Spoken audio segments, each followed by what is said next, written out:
World War II saw the birth of a terrifying new weapon that combined explosive power with psychological warfare.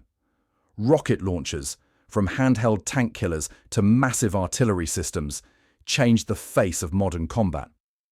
This video breaks down every major rocket launcher deployed during the war, from the shrieking Nebelwerfer to the devastating Katyusha and the revolutionary bazooka. Let's begin with the weapons that earned the nickname Screaming Mimi. The Nebelwerfer 41, a 15-centimeter six-tube towed launcher that became Germany's most iconic rocket artillery system. Its spin-stabilized rockets created a distinctive howling shriek that terrorized Allied troops across every front. Mounted on a modified anti-tank gun carriage, it could fire all 6 rockets in 10 seconds, delivering devastating saturation fire at ranges up to 6,900 meters before the crew relocated to avoid counter-battery fire. Nebelwerfer 42 in 21-centimeter caliber. Recognizing the need for heavier payloads, German engineers scaled up the design to fire massive 21-centimeter rockets from a 5-tube launcher. This variant struck a balance between mobility and destructive power, becoming the workhorse of rocket artillery battalions on the Eastern Front, where its psychological impact was as valuable as its explosive punch. Nebelwerfer 42 in 30-centimeter caliber. The heaviest towed Nebelwerfer system fielded during the war.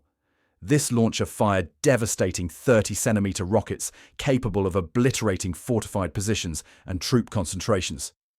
Though only 700 launchers were produced due to propellant shortages and the rocket's complexity, it represented the pinnacle of German spin-stabilized rocket technology with reduced smoke signatures. 28/30. 2-centimeter. Nebelwerfer 41. An unusual dual-caliber system that fired rockets from simple wooden crate launchers mounted on modified artillery carriages. These expendable frames could be quickly set up and abandoned after firing, making them ideal for surprise bombardments. The massive rockets produced an unforgettable howling sound that earned them the nickname from Allied troops, though accuracy suffered due to the improvised launch system. Panzerwerfer 42. Germany's answer to the need for mobile rocket artillery. By mounting a 10-tube 15-centimeter launcher on the Moltier half-track, engineers created a shoot-and-scoot platform that could keep pace with advancing panzer divisions. The launcher rotated 360 degrees inside an armored housing, protecting the 4-man crew while delivering rapid saturation fire before quickly relocating. 300 launchers were produced, split evenly with ammunition carrier variants. 8-centimeter Raketenvielfachwerfer. After capturing Soviet BM-8 Katyusha launchers, the Waffen-SS reverse-engineered this 24-rail system. The fin-stabilized rockets were significantly cheaper and easier to manufacture than Germany's spin-stabilized designs, using simple launch rails instead of tubes. While it abandoned German engineering pride, desperation demanded pragmatism, and the copied design provided mobile firepower when resources grew scarce. While German artillery rained terror from above, their infantry needed weapons to stop enemy tanks at close range. The Panzerschreck, officially designated Raketenpanzerbüchse 54, translating to tank terror. After capturing American bazookas in Tunisia during November 1942, German engineers reverse-engineered the concept, but made it significantly more lethal. The 88mm reusable launcher dwarfed its American inspiration, firing a 7.25-pound rocket capable of penetrating 210mm of armor at ranges up to 150 meters. The weapon's distinctive blast shield protected operators from the rocket motor's exhaust, which continued burning for 2 meters after leaving the tube. Nicknamed Ofenrohr or stovepipe by troops, it generated copious smoke that revealed firing positions immediately, forcing crews to relocate after each shot. The backblast made firing from enclosed spaces deadly, filling rooms with toxic fumes. RPZB 54/1, an improved Panzerschreck variant produced in smaller numbers late in the war. Engineers shortened the barrel while developing a more efficient rocket that actually increased effective range to 180 meters. Despite these improvements, the fundamental problems remained. The weapon's smoke signature and the danger of firing indoors made it a weapon of desperation that required nerves of steel to operate effectively. Panzerfaust series, the most produced German anti-tank weapon of World War II, and perhaps the most effective. This disposable, recoilless launcher featured a massive shape-charge warhead mounted on a simple steel tube. Progressive variants increased engagement range from the suicidal 30 meters of early models to 60, 100, and finally 150 meters in the Panzerfaust 150. The weapon required extraordinary courage. Operators had to allow tanks to close within hand grenade range before firing, exposing themselves to machine gun fire and the risk of being crushed. Yet its simplicity meant even untrained Volkssturm militia could use it effectively in the war's desperate final months. The design proved so effective that it inspired the modern AT-4 anti-tank weapon used today. Across the Atlantic, American engineers developed their own revolutionary solution. The M1 bazooka, officially a 2.36-inch rocket launcher, became the world's first practical shoulder-fired anti-tank weapon. Named after comedian Bob Burns' makeshift musical instrument due to its resemblance, the bazooka featured an electrical firing system and manageable backblast that made it relatively safe to operate. While effective against light to medium armor, it struggled against the thick hides of panthers and tigers. Ironically, captured bazookas in North Africa provided the blueprint for the more powerful Panzerschreck that would haunt Allied tank crews. M9 Bazooka. Recognizing the original's limitations, engineers developed an improved model with an enhanced rocket motor and better armor penetration. The two-piece design broke down for easier transport by airborne troops and infantry squads. Widely distributed to British, Soviet, and Free French forces through Lend-Lease, it became a common sight across all theatres, from Normandy hedgerows to Pacific jungles.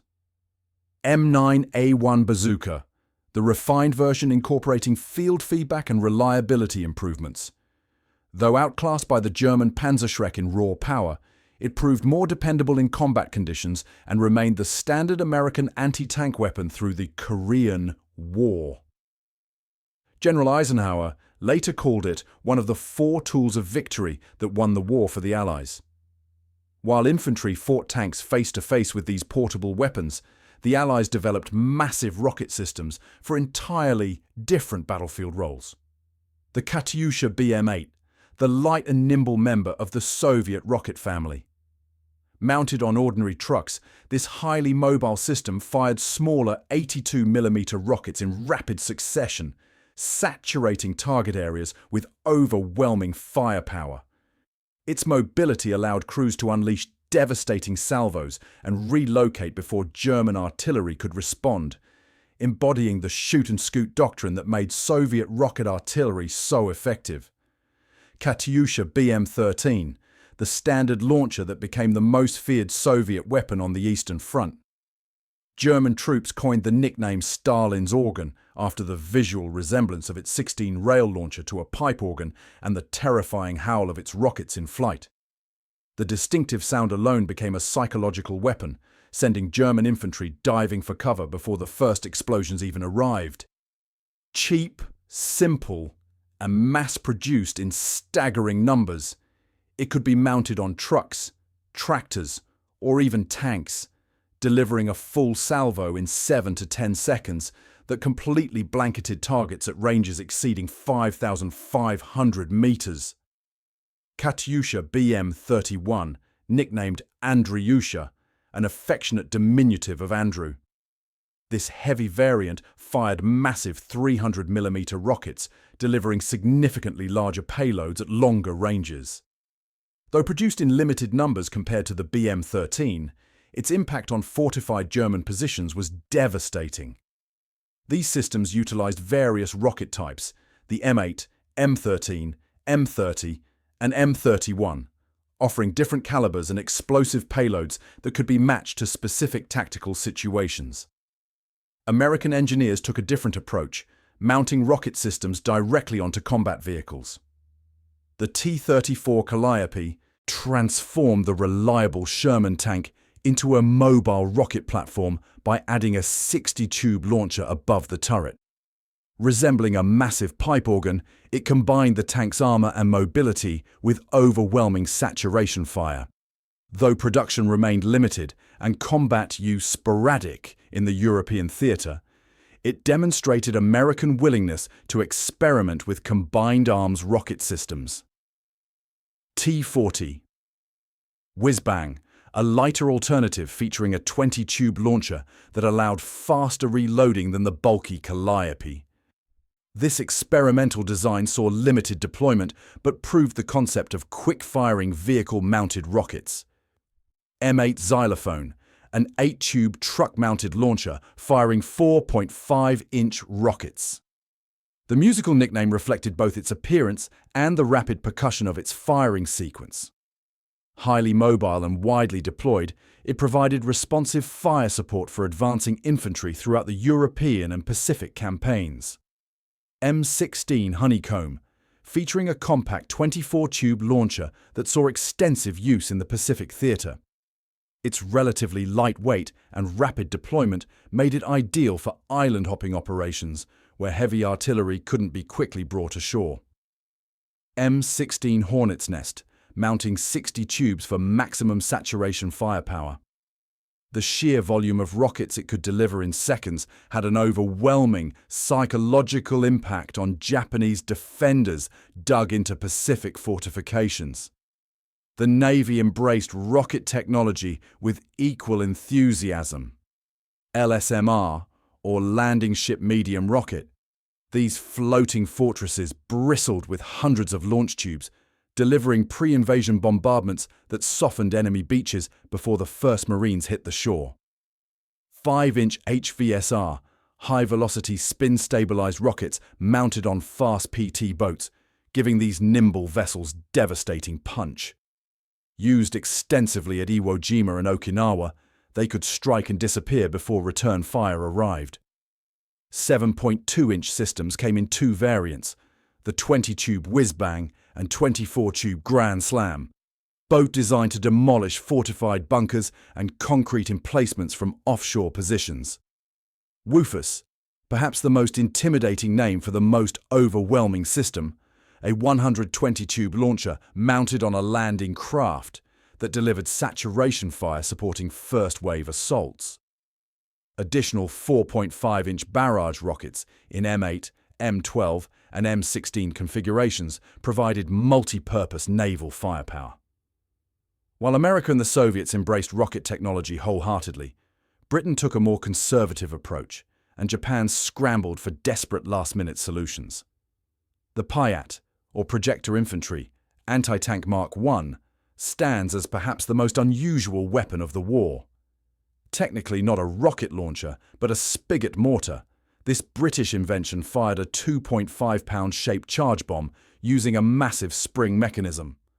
While awkward and brutally punishing to fire, it possessed a critical advantage over rocket launchers.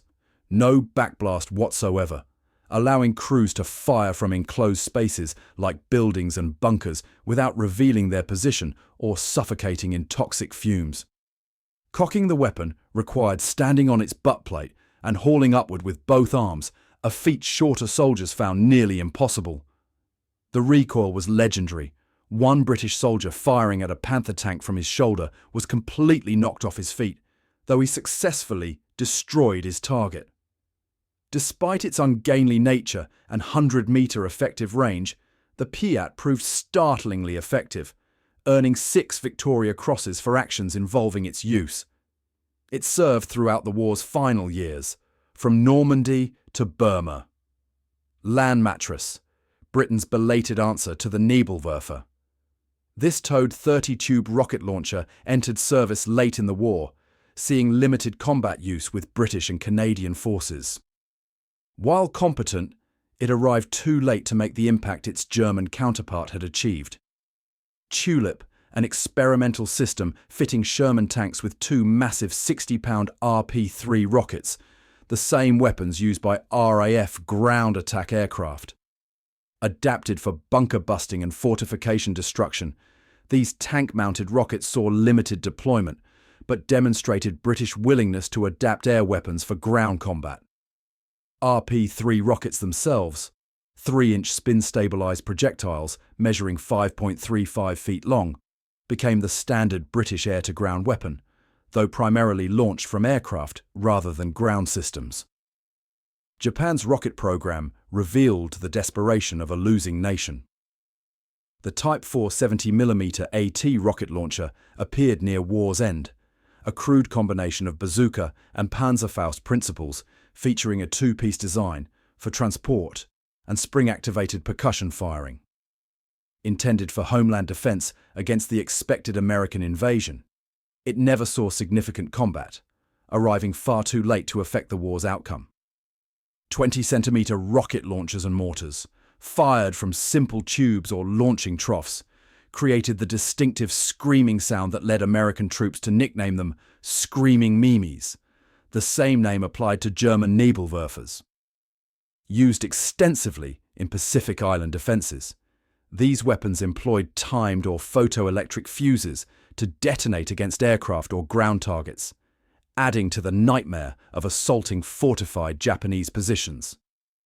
447mm or 45cm rocket launchers represented Japan's most desperate measure. These monstrous siege weapons, the largest rocket launchers fielded during World War II, fired from reinforced steel ramps supported by wooden monopods. Few were ever produced, and their effectiveness remained questionable, but they symbolized Japan's willingness to try anything to defend the home islands. From handheld bazookas requiring courage at 30 meters to massive Katyusha batteries delivering hundreds of rockets in seconds, these weapons revolutionized warfare. Their legacy extends to every modern rocket artillery system and anti-tank weapon used today.